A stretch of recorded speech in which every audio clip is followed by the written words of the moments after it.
The immigration law has not changed since 1996. I don't think people realize the impact on the numbers. Sometimes you get like 2 minutes to talk. Right. Here, we're going to have the opportunity to kind of elaborate. The amount of misunderstanding and misinformation was crazy.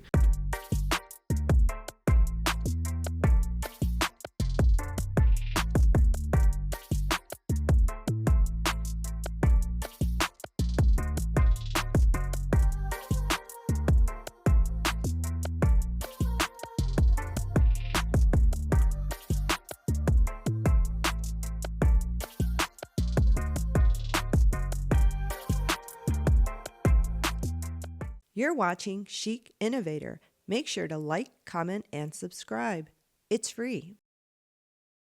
So why don't you go ahead, introduce yourself, and then your title and everything. Salvador Cicero, here at the Cicero Law Group. Well, thank you so much for being with us. And we're actually today filming here at the Cicero Law Group. So thank you so much. You've been actually one of our sponsors from the beginning. Yes, and I'm very so proud. glad we had the opportunity to get you on. I know that you're very busy. I'm going to call you Sal. Real quick, why don't we tell people kind of how we met? It's been a while. It's been a minute. Yeah. We met at a meeting between the Consul General of Mexico, where I was the chief legal counsel, Yes. and you worked for then Governor Edgar. Yes. And yes. we were meeting, in his last term. Right, we were meeting on an issue related to the death penalty in Illinois. So it was very high level, very interesting, and we were both up and coming young Latinos involved in there, and that's how we first met. Yes, what a lot of people Yes. didn't know, I was actually still in school. I was still in college, and I was working as an advisor for the governor. And I got, both of us, I think, got to do some incredible things at a very young age. And I think both of us think now, if we would have known all the things we were getting ourselves into, we probably wouldn't have done it at this point, right? 'Cause- Absolutely not. We got Yeah. into so much trouble. I mean, trouble for the right reasons, Yes, right? for When the you right help reasons. people and you advocate for people, I think it's, unfortunately, when you affect political interests, whatever way you lean, left or right, there's always an opposition to what you do. Yes. And I don't think when we're younger, we take more risks. Yes, you just take, if people ask you, can you do it? Because I always liked the challenge and I always wanted the opportunity to be able to help people. I would just say yes, even though half of the time, the majority of time, I didn't know 100% what I was doing. But I figured I was going to be around really smart people and I was going to learn really quickly. Mm-hmm. I think the other thing, and I shared this with you, is that when I was trying to figure out what to do with my life during college, I asked myself, how can I help a lot of people? Like what position? And then I got a call as an opportunity to work in that position, which evolved because I got very close to the governor and his family and then got very involved in some of the issues like we were talking about. And so I thought that was the opportunity and got to help a lot of people as you did in that position.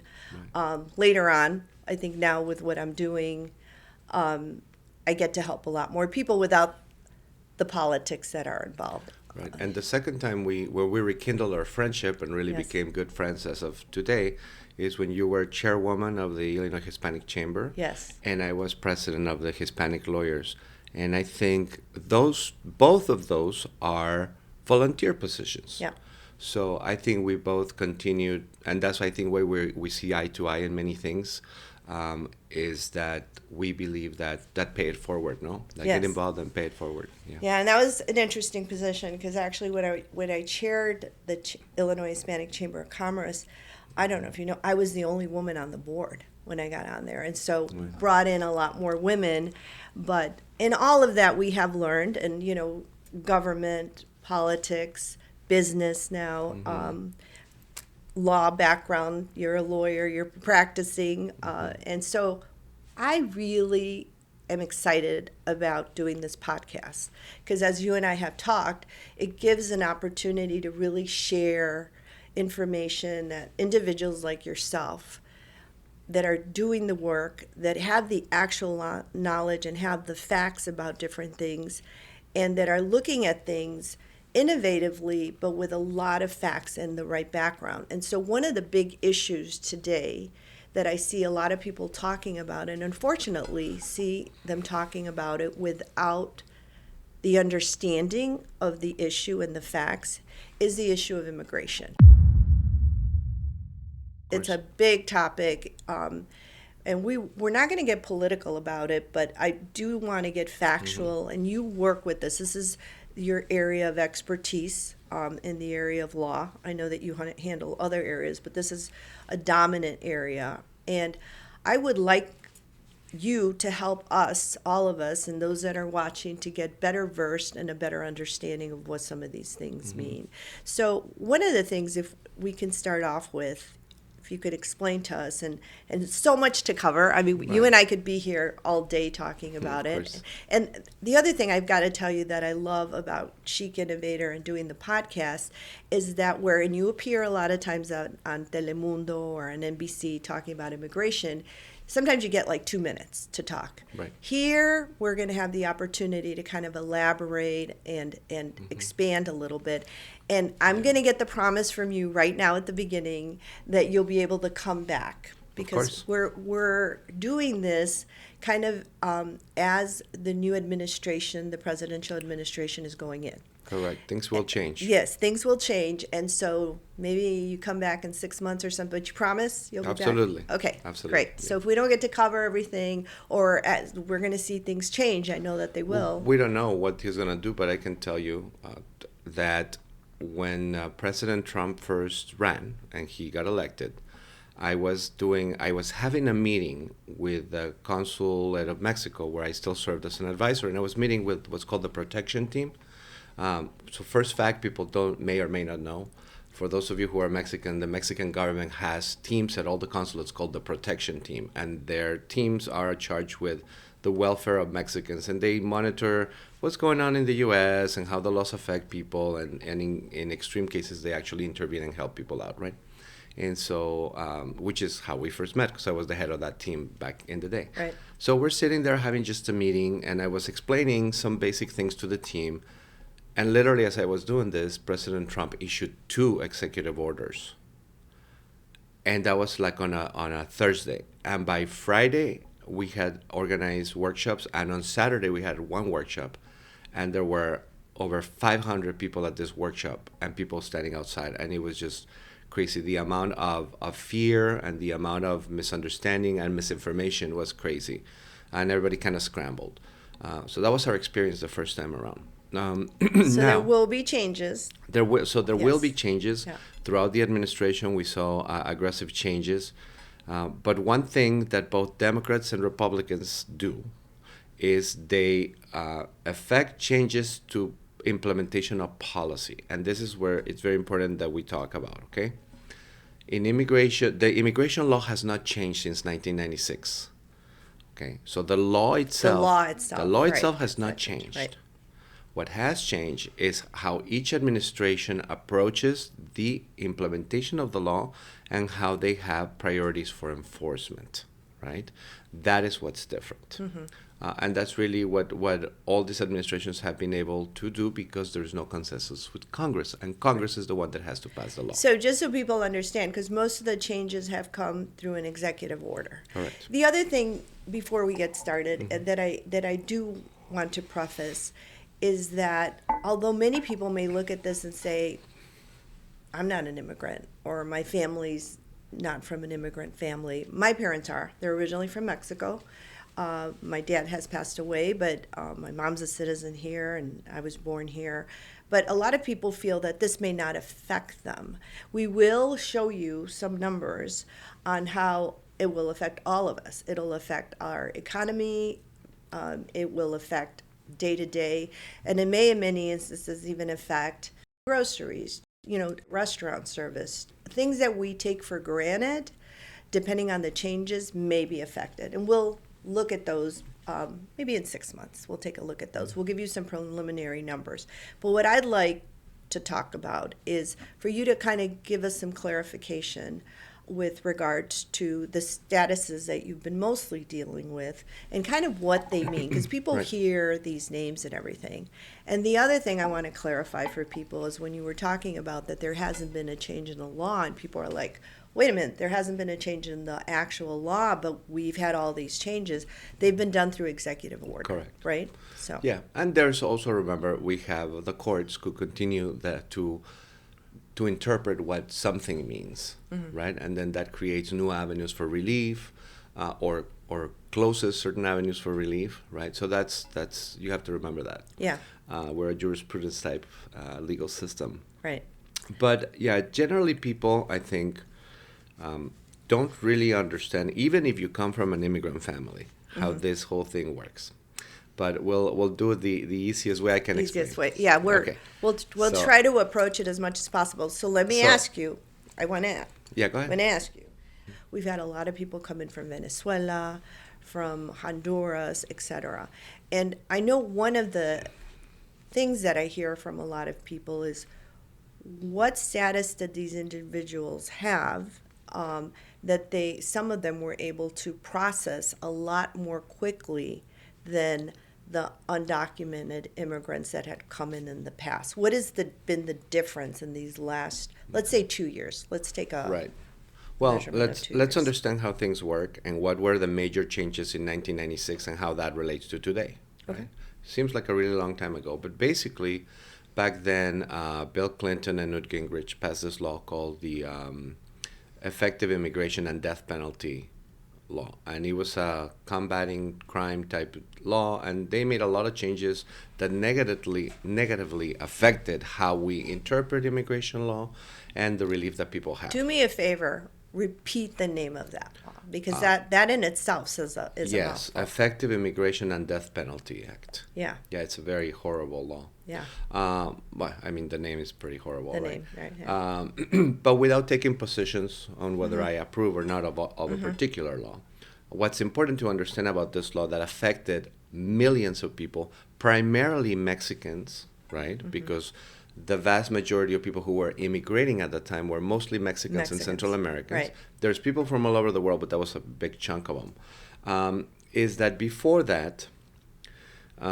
you could cross the border illegally, like sneak in, undocumented, and then pay a fine if you got, let's say, married with a U.S. citizen. And that was the end of that. You pay your fine, and you get your papers. And this law changed that. It was like, no, you have to have inspection, meaning you have to come in with a visa. And that created an economic rift, because most people who get visas, the vast majority, in order to obtain a visa to the U.S., you have to wait years, right? You have to Right. get your appointment. You Right. have to prove that you have substantial roots in the country where you're from. And you have a house, you have a job, all of these things in order to get the Economic visa. So background. mostly it's people that are middle and upper class people that get the visas in a country like Mexico. The vast majority of people would just come. Now, remember another thing. We have a historical relationship. So for many years, Mexicans didn't even need visas. Up till the 1970s, people just show up and pay 10 cents and cross the border. So the circular migration of things, right, had that dynamic. And this is very important because the Mexican community grew and grew and grew. And there's another fact that most people don't really talk about, which is, I think, very relevant. So when President Reagan took office, and if you're interested in this, you can go on YouTube, Reagan versus Bush, the debates, political debates. They talk about this called the escape valve. And the escape valve was a policy that allowed a certain amount of people to kind of operate. And our system, up to this day, operates like this. Literally, we allowed, and this is very important, millions of people to come into the country and operate undocumented to support the economy. Reagan's thinking back in that day was, we want Mexico to be stable, they need the jobs, we got the jobs, and this works out for everybody. And people knew. And people knew this, but Right. this is not something that's written down in a, as far as I know, an actual document. I can tell you, though, that when I worked with the Mexican government and I would have meetings with the immigration directors, right? They knew in the industries, they had an idea. This is 20-some years ago. They would say the meat industry in Iowa has about this many numbers that are suspect. So they kind of knew, and they kind of keep track on that. That is part of how the government works. So if you think that our government, which is very sophisticated and the most powerful in the world, does not know how many undocumented people are and where they are in the economy, Well, obviously. Well, and I think a part of that, even now, Mm-hmm. right, is that you have a lot of corporations that clearly know and clearly Absolutely. understand, and they're looking at the economy and how the economy is going to be affected, and they're saying, wait a minute, yes, you have this amount here, but don't touch this segment because this will affect in this way. But here's a thing I like to say about that that's important, I think. I don't think people realize the impact on the numbers. I will tell you one number that I know firsthand, and this is, for example, in Iowa, again, the meat industry had about 25,000 people working, to use a number. 5,000 of those were suspect numbers. That's a fifth of an entire industry in a state. Mm-hmm. These are not minor numbers. Mm-hmm. These are major numbers. The restaurant industries in Chicago, for example. How does this relate to what you're asking me? Yeah. Well, it's important because then that what has created 15 million people who are operating in the U.S. Now, let's remember one more thing. Our government allows, and for many years allowed people to get Social Security numbers and income tax ID numbers. So up till a few years ago, you could still be undocumented, get a Social Security number, pay into the system, and also get an ITIN to pay your taxes. And many of them And do. have. Many of them do. Yeah, have and do. Yeah, So this continue creates to. a dual situation. Now, so for many years, the Mexican migration kind of kept going, and this problem kind of kept just plugging along, sort of. Mm-hmm. And different administrations, some would do enforcement, some less, some more. Obama tried to take this really tough approach as if the Congress doesn't want to change the law, then I'm going to enforce it. And then he deported an inordinate amount of people Right.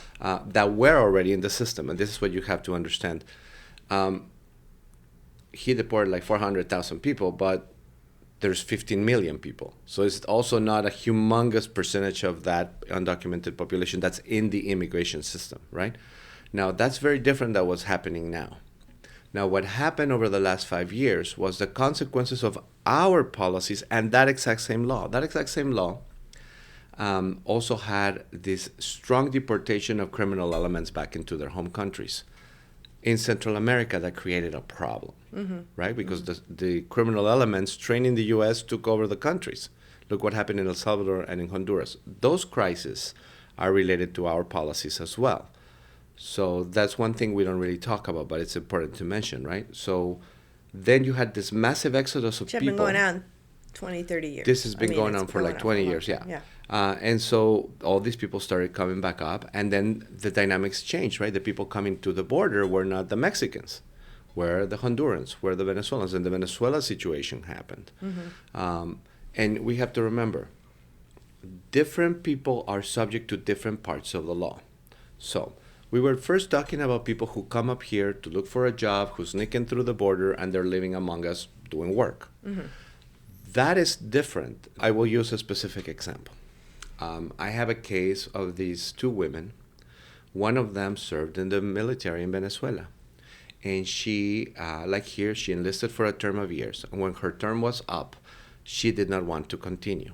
And she got into a lot of trouble because she disobeyed orders. What she's told me is that she was ordered to basically shake down people for money and for food. And she was like, this is not what I signed up for, right? It's not the guerrilla. Mm-hmm. So, long story short, she's not allowed to leave because the president issued an order saying, no, everybody in the military has to stay on. So she leaves the country. She deserts and leaves the country. So she's a fugitive now in her own country, Mm-hmm. right? Because she's a conscientious objector. Mm-hmm. They come after her. They come after her family. So And then, she was making her way towards the U.S. no, she was not. No, she she was not. originally Oh, left okay. and went to Colombia. Okay. And she got to Colombia Okay. safely, which is the country next door to Venezuela. Mm-hmm. And then the mother joined her there, and she had a baby, Okay. a daughter. So her mother joined her. And then she met somebody else and then got pregnant in Colombia. And then they found her in Colombia. Because in Colombia, apparently, the Venezuelan government is very close to the guerrillas in Colombia, and they still operate that way. Mm. They found her. They started threatening her in Colombia. And one night, they abandoned everything, and they made their way up here. Pregnant. pregnant. With the They children. had to walk with children through a jungle for 5 days. We had lengthy conversations about the Beast. If you guys have heard, the Beast is the train that goes from Mexico. It's a commercial train. She was explaining to me how the people they hire stop the train, and then people jump on the train, and as many as can get on before the train starts up again.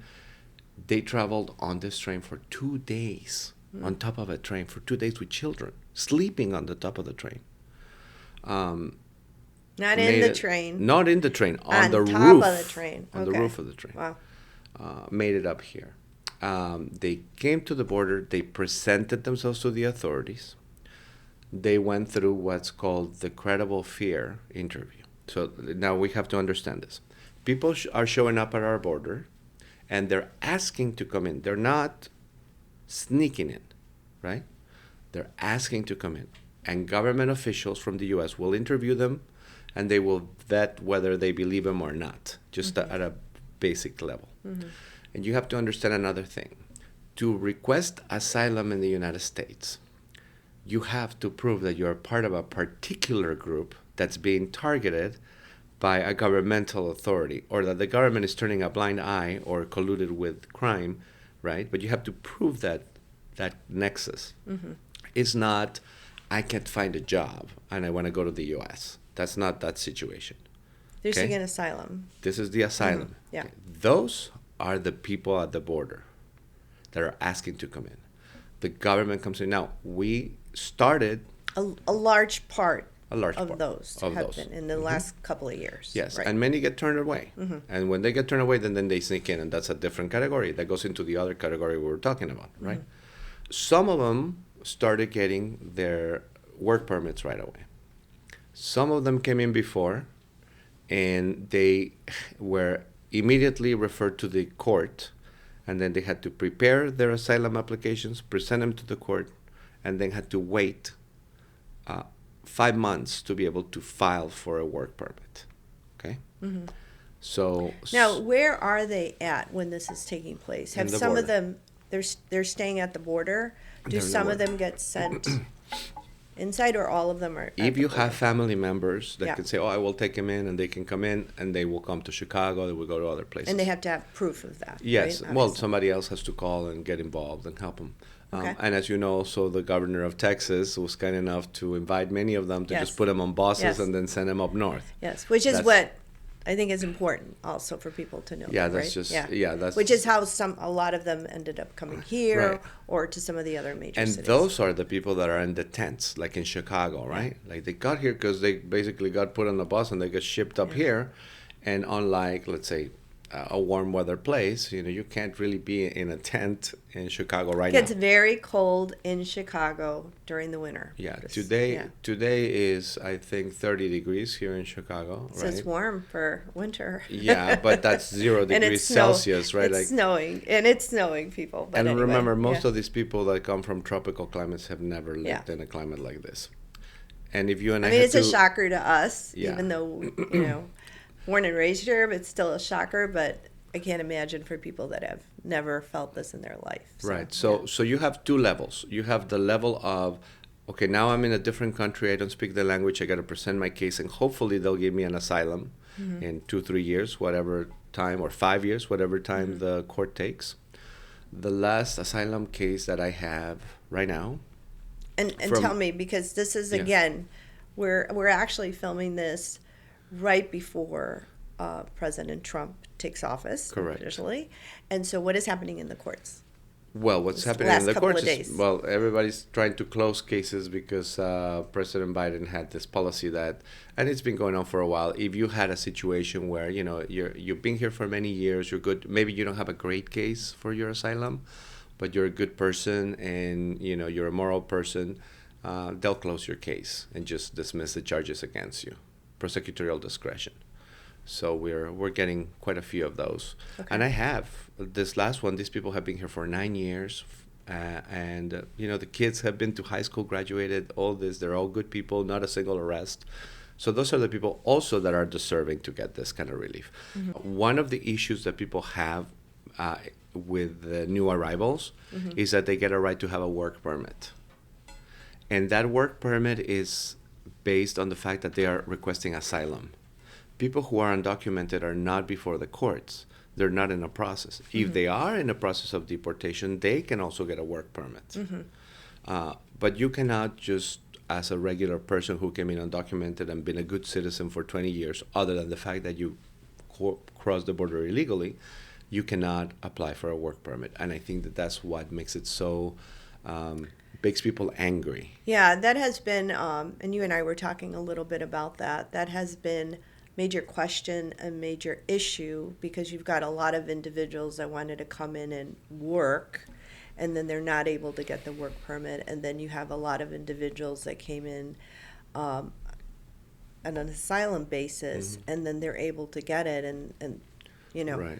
that is the caused a lot of anger. And what's interesting with that, and then we'll move on, is that a lot of those are those individuals that are the ones that the CEOs know about, that are Right. working in large numbers for these large corporations.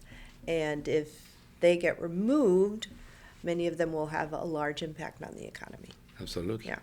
And that's where there's a lot of anger, because why didn't this group get processed sooner when they have been here and they've been working? And then you've got these individuals that have come in on an asylum, and their main goal was not necessarily to work, it was to escape. But again, so Right. now you've given us those clarification on that, just so people kind of understand that, and thank you for that. But birthright, because there's a lot of discussion now on that. So if we could maybe touch on that a little bit. Well, listen, the birthright citizenship thing, it's an argument that goes back to the Roman Empire. So the Romans as they were colonizing the world, right, they would send their legions out, and back then you couldn't just take a plane, right? You'd take 6 months a year to get to where you were. You would send out all these Roman citizens to conquer, and then they would bring their families, get married, and their children were born in a foreign land. So there were two types of citizenship you could have: jus soli, which means you were born in the territory, and jus sanguine, meaning you inherit through your blood, right? So your dad is Roman, you inherit through your father, right? And this is a concept that most countries have. The Germans, of course, adopted the only jus sanguine, meaning if you are German and you're born from German people, you're German, and even if you're born here, then you're not. I don't think that's a policy that we want to emulate. This right of birthright citizenship is ingrained in our Constitution. It's one of the basic constitutional rights we all have. People who don't want the children of immigrants that are undocumented to have the right to be U.S. citizens That were born here. is to go against our most basic constitutional principle. And let's remember one thing. Again, history is always very important to understand. This is how the country was founded. The hundreds of thousands of Europeans who came here, they just went up, got on a ship, and got here. There was no, at some point in time, we created processes, right, to admit them, but nobody questioned that their children would be U.S. citizens, right? The Italians, the Germans, the French, everybody who came, the British, Everybody, right? They would need to change the Constitution, because this is a basic right. which is a very difficult process. It's a very difficult process. I want to talk a little bit about something that, for me, it's been interesting, to see. And I have a tech company, and so I've had to work with a couple of individuals that actually work for me to change their status, right? And you have Elon Musk talking a lot about this now, and it's the H-2B status. There are a couple of things: the H-1B, the H-2B. There's categories of visas that are work-related visas, right? We also have an agricultural visa, right? So businesses in the United States heavily depend on foreign labor of various levels, right? Not just like in the farmers' case, right? They depend very, very heavily on the ability to bring in people from Mexico and Central America primarily to come in and help them pick the crops. There's just not enough Americans interested in that work. and it affects the economy directly. And then there are the tech companies. Affects the right? economy, affects whether you get food on the table and what The you're price of gonna pay for it, avocados, yeah. the price of all Right. this stuff, right? All the stuff we import, or even that we don't import, the stuff And we grow that here. particular visa is what? The title of that? Well, that you could use various ones, right? So the reason why I mentioned I don't want to talk specifically for a visa is because one person can qualify for 3 or 4 different types of visas. Like our first lady incoming first lady came in with the O visa, right? The famous extraordinary ability visa, right? Like models and tennis players and people like that can get that kind of visa. But if she had a PhD, she could also qualify for an H-1B, for example, right? So unless you're on skilled labor, you qualify for these visas. The problem with those visas is that they're numbered. So there's not enough visas. Like the H-1B category is 25,000 visas for the whole country.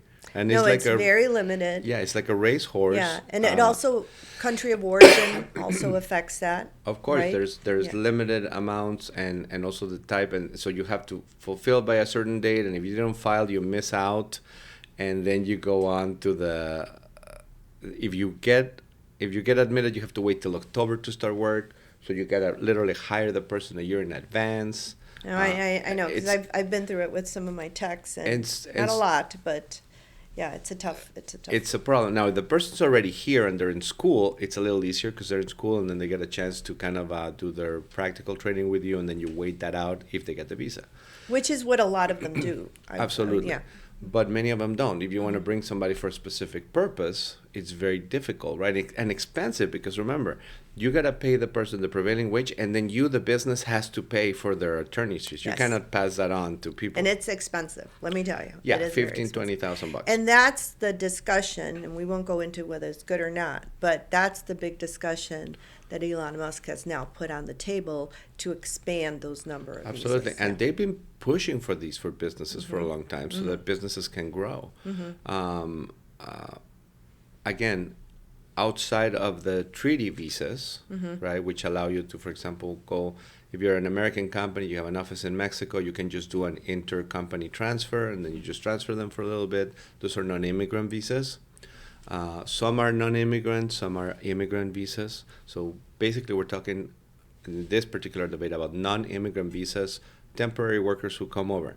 Now, there are some of them that do qualify for immigrant status, like the H-1Bs. If they qualify, right, the person's been here long enough, then they can self-petition to become a U.S. resident, right? We actually did one of those. Yeah, We so- actually did one of those. So yeah. those are difficult Long for process, people. very difficult, expensive. Well, that's one of the discussions that Mm-hmm. are on the table. I'd love when you come back, let's see where that discussion goes, because that is an interesting one. Right. I do want you to touch on, so people understand also, DACA. Okay. What is DACA? You know, I know it is, but what is it? What is the status? You know, how would it affect our country, right, if those individuals that are under DACA were completely Gone. set Yeah. and gone? Yeah. Well, we have to understand what DACA really Yes, is. yes. Okay. So DACA stands for Deferred Action for Childhood Arrivals. Deferred action means that they're deferring action on your deportation. So the DACA system was created in the law so that, let's say that you had a pollero, right, that's bringing in people illegally, and then you detain all these people that are undocumented, and you need one of them to testify against the pollero, right? The polleros are the guys who cross you from one country to the other. They cannot just adjust to residency because they didn't have inspection, right? That means you came through a port of entry and had a stamp on your passport, or came through the border with a border crossing card. Then that person cannot be offered that because they don't qualify. So what the government instead does is says, you know what, we'll issue you a work permit, and you can hang out here and participate. You're not going to be a resident, but you'll be able to get your work permit and work and be here legally. Well, basically, get your work. You Which get we to need. work, We- which yeah, is what they yeah, want. yeah. So after the DREAM Act failed, they look for an opportunity to kind of help these kids who really were brought here as infants, most of them, right? They're for all practical purposes Americans, And you just issue them an opportunity to stay here, and that has been changed by President Trump in his first term. There was a lot of litigation. Now during Biden's term, also litigation the other way to stop it, to not continue it, and now the President Trump's coming back in. I think he's changed a little bit his position on that. I think that he probably understands now the importance of getting all these people to be able to adjust their status. And many of them, right, are college educated. College educated. A lot of them are working, right? The vast majority of them are pretty good, hardworking, studying people. Because here's the thing where it gets tricky for the DACA kids. DACA is a privilege. It's not a right. And some of the people who have lost their DACA is because they've gotten arrested, gotten a DUI, which makes you a DUI will, end DACA for you. So you're going to stay straight and narrow, right? You're going to be very careful. Exactly. A DUI disqualifies you and any other major arrest. So you have to have no criminal background. You have to finish high school, and you can work or continue to go to school. Exemplary individuals. An exemplary individual. The executive branch has reinterpreted what the law means and put forth an argument that they should be able to do this, and they've gotten away with it. But the reality is there's no way to adjust these kids until there is a new a change in the law. Yeah, which is why everybody keeps asking Congress to take a look at this, right? And make it a law of some sort and make a decision so that these individuals, because these individuals it's an amnesty of sorts. It's what it is. It's basically give them an amnesty and then help them transition. What kind of effect do you think, and let's say we were to decide as a country that they should no longer be here? Well, any ideas on the impact of that? Well, here's the thing. I mean, we're talking of about close to 1 million people, right, who are contributing in a profitable way for our society. There is a few of them. I think in New Mexico, they just elected to the local senate one individual who came in as DACA, was able to adjust, because if they came in with a visa or if they qualified for a waiver, and then she was just elected to the New Mexico State Senate. Is so the first DACA resident? person. No, she became a citizen. She became a citizen because of her particular conditions. Okay. So again, as a resident, that's completely new. Okay. Yeah, this is a very important thing. Okay. There's a very important thing. Not every case is the same, and that is what makes immigration law so difficult, because every single particularity will affect you. Yes. Now, in the DACA situation, some people were able to get what's called an advance parole, and when they left and came back, they were gotten the inspection, which allowed them to then get married and then get their papers that way. This is the first case that I'm aware of, and she was just elected in this last election.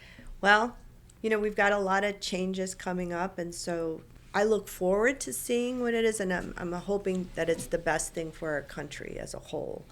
And on a personal note, I mean the DACA individuals especially, because I think the majority, at least the individuals that I have met, are such upright individuals, and they really care about the country. Many instances, like if they were sent back to, let's say it was a Latin American country, some of them don't even speak Spanish. They were born and raised here, and none of the DACA. Not born, they were raised here, right? And many of them don't speak another language. Right, they are that's why I said that for all intents and purposes they are Americans. The only country they know is this one because they've never been able to travel outside, right? So that's an important thing to understand. Well, how are you planning for all of these changes? I mean, because you've got to have your dock full. You've got to have a lot of cases that are going to be coming before you. Do you brace yourself? What do you do? What do you do to keep yourself calm? Because, the one thing I love about Salvador, and we know each other on the business side, because, we support each other, but we also know each other on a personal level. You're always really even-keeled. And Sal has a side to him that is a lot of fun. We can do that. You've been supportive of Runway Latinx now for the last 5 years, have been on the committee. You were supportive when I used to do the Latino Fashion Week. Right. And because you know that, especially Runway, all the funds go to benefit a non-for-profit. But you're always even-keeled and happy. But some of these cases, are tough. I mean, they're tough on the heart, on the soul, They are. and how do you keep yourself upbeat, when you see some of these challenges to these individuals, but also to our country? Well, I think that the one issue that keeps me going is the fact that as long as there are people out there, doing the good fight and putting an effort and to help them, I think that's what it's about, right? We turn to always focus on what you can do. My old boss used to say, "Do not preoccupy yourself, occupy yourself," and I've learned to use that in my daily life, right, Yeah. for everything that I do. That old maxim, the one who suffers twice is a fool, right? Because you suffer when you're thinking about it, then when it actually happens. 100%. Immigration is difficult to practice in because you need to know a lot, and not only that, if you lose, your client gets deported. Mm-hmm. So the impact on the family is pretty high. But as attorneys, we are taught to deal with things as they happen and prepare the family and work within what you have. Yeah, so you work on Laser that. focused, yeah. However, I'm very heartened to hear that there's still discussion. There's discussion in our country, and that people are talking about what are the best policies for the country. From my perspective, I think it's really important if people are going to have a point of view to do it with facts and with clearly understanding, what some of these laws are, and understanding that each individual, as you just stated, is different. Each case is different. But if you don't have any understanding and you're just kind of throwing out this language, you're not doing it from a fact-based position. And Right. we want people to be as knowledgeable as possible when they're making, their decisions, or when they're even talking, to have a better understanding. Thank you so much for course. taking the time. My But I have pleasure. to tell you, this is the Chic Innovator. We're looking at things from an innovative point of view, but also chic, very stylish. Mm-hmm. You are an attorney that I consider that's always very stylish. And, one of the things, we learned this in law school as well, right? When you walk into a courtroom, or when you walk into meetings and you're negotiating, like anything else, it's those first 30 seconds, right? You size up the room, and the room is sizing you up. And you're always, very stylish. Thank you. Comfort level, you command the room. You have to share with us. Is there a little secret to your style? Is there something that you feel that makes it a unique Salvador Cicero style? Well, I don't know about that. I think my father taught me when I was young that you should always feel comfortable in your suits. Okay. He says, because you're going to wear it all day. So it needs to feel right. Mm-hmm. And you need to feel good about it. And so it has to have a good fit to you, Mm-hmm. right? Mm-hmm. And if you buy something off the rack, make sure it fits you perfect. And if not, get it adjusted, right? Yeah. I I always think- tell people you have to have a really good tailor, Right. Yeah. And you know what? There's a lot of people who don't understand. You can go to a dry cleaner, and sometimes they'll send it to Yes. the tailor and tailor Yeah. it for you. You don't have Yeah. to spend $100 to have something tailored or more. Yeah. But it's those things, Little details. little details. And I come from a family where people were always very proper, and because we were in the governmental affairs situation, you always had to be properly dressed and properly attired. And I also follow the maxim of if you feel good about yourself, that makes you seem more confident. So it's important of course, in what we do. And don't forget, when we go to court, we have to show court the proper respect. Yes. So we have to be properly attired for that. Wear a tie. Now, I personally love ties from Pineda Cobalin, which is a Mexican Yes, brand. which we had Yes. at one time here. We brought Pinera Covalin. It's as like a the designer Mexican here. Hermes kind of thing, yes. right? I actually had them also when I did the fashion show in LA. People went crazy over them. Yeah, their stuff is really good. You can get it at all the airports in Mexico, Yes. so you don't have Yes. to travel far. You're in a plane, you're in Mexico, you can get them. Yeah. I think Miami too. They're in Miami. Oh, that's They're great. in Miami. So I always have those ties, and I think that those are always interesting, add a little fun to what you're wearing. Yeah. So, and I picked up my last client because she said something like, "Oh, I saw your tie," and I thought, "Oh, maybe he's an attorney," and that's how we started to talk. And so it can also be a conversation starter. Well, we love your style. Thank you. We love you. Thank you so much for everything that you're doing. And again, you committed to coming back. Okay, of course, Thank you. 100%. Is there anything that you want to say in closing or anything? I think just in closing, well, first of all, thank you for the opportunity. I think it's extremely important to be able to share points of view and information. It's important to make all your decisions based on factual information. Yes. Not seek things that support your position or another position. Things are just the way they are. If you focus on that, then you're going to make better decisions for your business and for your life. Yeah. And for your country. So Correct. Thank you so much. Thanks.